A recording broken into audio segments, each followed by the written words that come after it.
discovered that Paco was in Manila with his band playing for two different clubs. Paco shared stories about Ken and Concha Dividal, while Pepe talked about Connie's convenience. Paco became interested in Hong Kong, while Concha became interested in Manila. Paco and Pepe when Pepe went home, he discovered that his father had changed his behavior. May I now call on the prayer and update from chapter 2.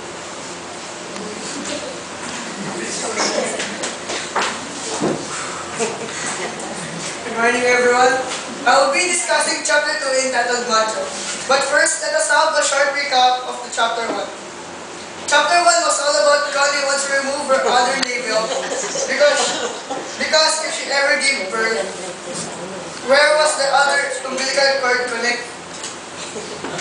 Chapter 2 focuses on Connie and Macho's relationship and why Connie pretended to be sick and don't want to talk to Macho. Pepe made a call and invited Rita, his fiancée, for a dinner at Overage with Paco and Mary. It was at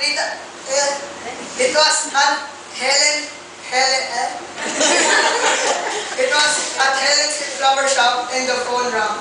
It was Pepe and invited Rita to go to Overage to see a band. They proceeded to Overage by a ferry. At Overage, they saw Pete Alfonso and his band performing at the club. Paco noticed that their vocalist and pianist are missing. So after the band played, next please, Pete Alfonso had a chat with them. So they talked and talked. When Paco noticed a while ago that their pianist and vocalist are missing, next please, Paco asked Pete if he can be the replacement for their pianist for the band, to which Pete agreed upon. Next please. Pepe met Connie in the club, so he asked Rita to go home first as he would be talking to Connie. After Paco and Pete talked, Pepe and Rita went to the balcony and talked. Pepe saw Connie, so he told Rita to go home first because he will be talking to Connie. Connie told Pepe stories on their way to Connie's hotel. While Pepe is driving Connie to the hotel, Connie keeps on telling Pepe stories about her two navels and how to remove them. Next. When they reached the hotel, Connie immediately went up to her room, but immediately come back to Pepe's car because Macho is in there with their girls.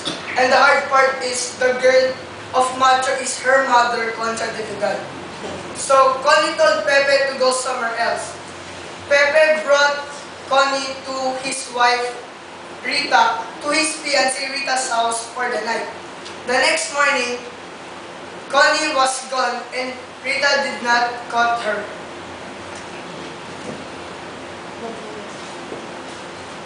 May I now call on Patricia Fabella for the delivery of the next child.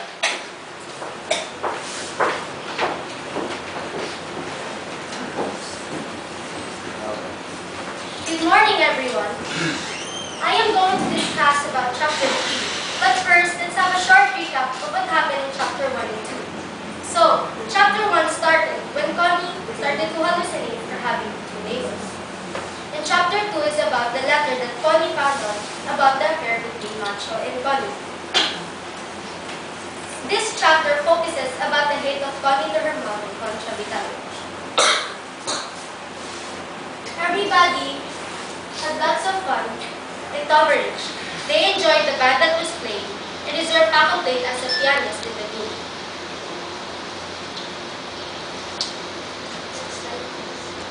On the other hand, Father Tony thought of teaching novices different languages until he had a visitor, who was Senora Davidal. Senora Davidal told Father Tony that Connie is making up stories to make her look bad.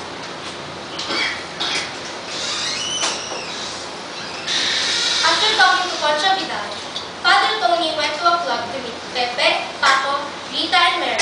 She told everything that happened a while ago. And Paco got irritated because they always fight find each other.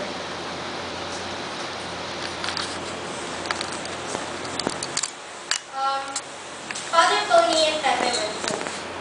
They saw Connie standing in front of the door. So they talked to her and told her to forgive them and go back to Macho. Connie teased them to check if she really has two labels. Now, may I call Aubrey Johnson?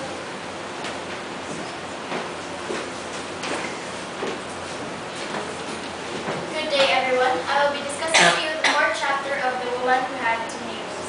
Before that, we'll go back to the first up to the third chapter. Connie started to hallucinate and having two navels, which is why she asked her friends and family to help her. But then, Connie encountered a new problem with her mother Contra and her husband Macho. Starting off, Connie had a recollection of her past life. Connie thinks her parents are the one who's wrong and not her. She remembered how she hated her parents and how she sees the world as evil. Connie went to the monastery to seek advice from Father Tony. She wanted to talk to Father Tony to help her about her problems.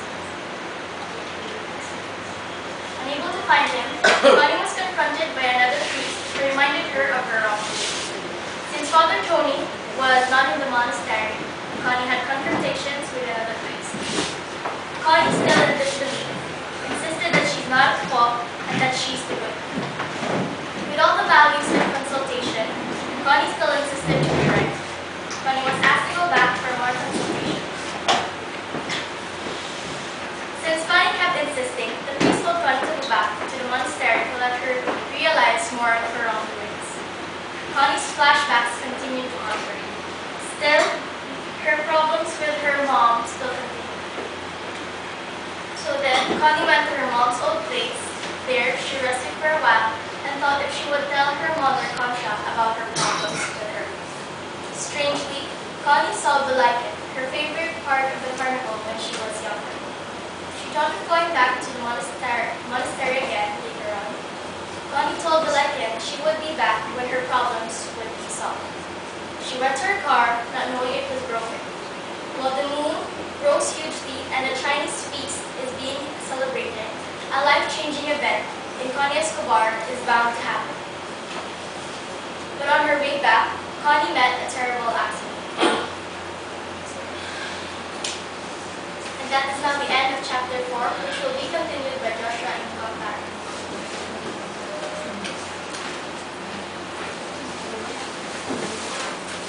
So I will be discussing the fifth chapter, which is the final chapter in The Woman Who Had Two Navels. Briefly summarizing the previous chapters, Connie, with all her problems, has created her own delusion of having two navels. She sought help from different people, but she still remained unfocused to reality. Her distracted behavior caused her to meet